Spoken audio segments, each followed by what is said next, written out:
What's up, everybody? It's Grim, and you're watching Thrash Maniac 99 Wrestling, Gaming, and Metal videos. Hit the real intro.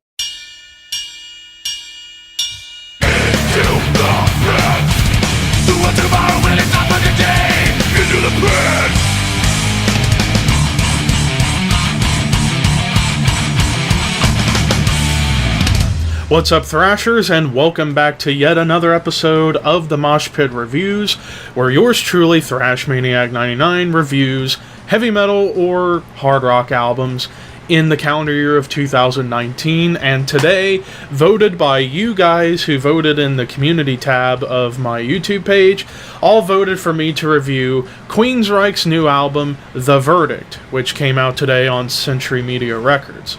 So, Queensryche, for those who don't know, is a progressive metal band that formed out of Seattle, Washington back in the early 80s. And original vocalist Jeff Tate back in the 80s was one of the most remarkably talented vocalists of any band during the 1980s, with classics such as Warning, and especially the album most people know them for is Operation Mindcrime. Now, of course, after Operation Mindcrime and Empire came out, the band had sort of gone through a downward spiral, and it's mostly blamed on Jeff Tate for taking over the creative direction of the band from that point on, and the album quality started going down and down and down, according to many fans of Queensryche or fans of metal in general. That was until the whole Queensryche split happened in 2012, when there was a fight on stage between Jeff and the other members of the band, which resulted in a lawsuit in which we had, for a short period, two Queensryches, one by Jeff Tate and one with the rest of the band. Now the Jeff Tate version of the band is called Operation Mindcrime, while the rest of the band has Queensryche to themselves. And then in 2013, we had two Queensryche albums come out.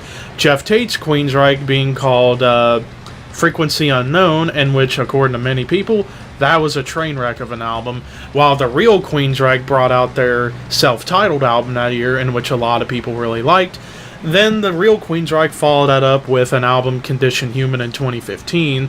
And then, 4 years later, we get The Verdict. Now, as far as my relationship with Queensryche, Queensryche's been even though I'm a huge progressive metal fan, Queensryche has often been one of the big bands that has been under my radar, though I've liked what I've heard from them. It's just the problem I have is, like, up until the 90s, other than Empire, it's like, I don't know. The 80s and Empire, those were the albums that or songs from those albums that I had heard and really, really liked. Like, I love Silent Lucidity, Jet City Woman, Eyes of a Stranger, Warning, Queen of the Reich. So many great songs by this band, but I never listened to a full album of theirs. Until now. So what did we get from this album? Well, this album is pretty much, if you ask me, a tale of two halves. Like, you have the first half where the songs are fairly short for a pioneering progressive metal band. In fact, the longest song on the first half of the album is about 4.5 minutes, the song Inside Out, whereas the average length would be about, 3 minutes 40 seconds would be the average length of a song in the first half of the album. And the first half of the album, in my opinion, felt more like a straight-up old-school heavy metal album as opposed to a progressive metal album. And that doesn't mean, and that's not a bad thing. In fact, a lot of these songs were very well constructed and well put together. Plus, Todd LaTorre's vocals, I have to say, for a newcomer to the band ever since 2013, he can sing like Jeff Tate, but sometimes he can show that he can have age to his voice. Now, I'll get to it when I get to it, but then you get to the second half of the album where the songs get a little bit longer, and the prog influence is where things really start going full tilt, starting with the song Dark Reverie, which was track 6, but pushed even further on the song Bent, which was like this dark, melodic, progressive song. And it keeps going in that direction throughout the rest of the album. Then you get to the closing track, Portrait, where the beginning is very, very proggy with the odd time signature. I believe they're playing at like 3/4 time signature at the beginning of the song. And then you also get this like almost choir type of chorus in that song, in which it really brings out the emotion of not only this album but this track, but also Todd La Torre as a vocalist.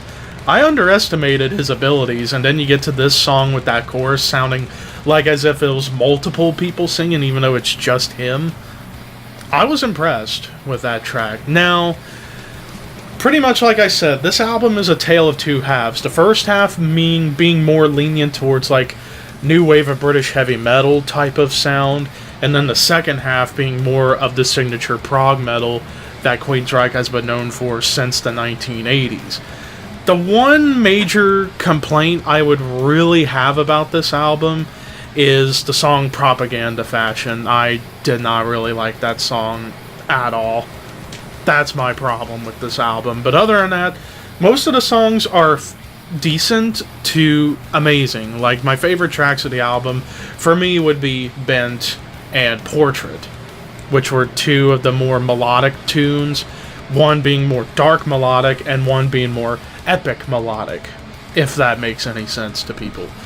So, with that being said, if I were to give this album a score, keep in mind, this is the first full Queensryche album I've ever listened to. I've heard a lot of their songs from back in the day, but not a full album, which I know may be blasphemy because Operation Mindcrime, I recognize it's a classic album.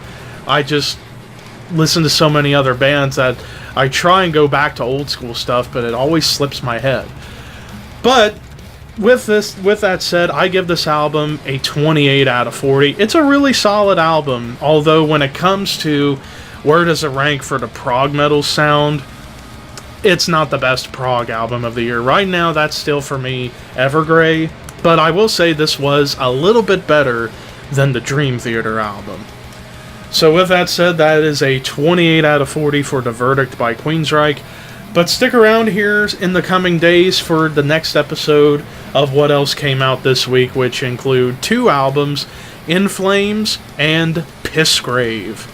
Should be interesting to get to those two albums. And before I go, there is a poll going on in the community section of my YouTube channel. Go to my channel, go to the community section, or I'll just put a link in the description box for you guys to vote on which of these four albums coming out next week do you want me to do a solo review on. There's Misery Index, Children of Bodom, Tear, and Haynes Grossman's solo album.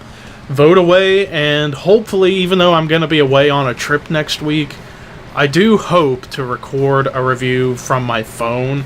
If not, it'll probably be until I get back from my trip before I do another review of an album. But anyways, thank you guys for watching. Peace out. And what did you think of The Verdict by Queensryche? Let me know, and I'll see you soon.